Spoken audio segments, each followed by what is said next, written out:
theft of 3 video cameras and 2 digital still cameras over the past few weeks has raised concerns at the Defense Information School. The latest thefts occurred yesterday. Estimated cost of the missing items is over $48,000. No suspects have been identified. 1 camera was recovered from an area pawn shop. Authorities believe the stolen equipment is being sold. The DINFOS Commandant has directed increased control and accountability of equipment for staff and students. Violations could result in disciplinary action. DINFOS officials and police suspect a staff member or student is involved.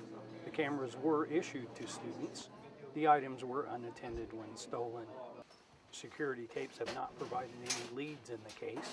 Don't leave the equipment unattended. Look, we understand students do a lot of work out in the hallways and in a lot of the common areas here at DINFOS. But if you have to walk away for whatever reason, whether it's to go get that cup of coffee or go to the bathroom or go back to the classroom because you forgot a piece of equipment, then either take your equipment with you, lock it up, or make sure you have someone you know and trust watch that equipment. Anyone with information on the thefts is asked to contact DINFOS Security at 555-STOP. That's 555-7867. For AFN Fort Meade, I'm Kerry Larson.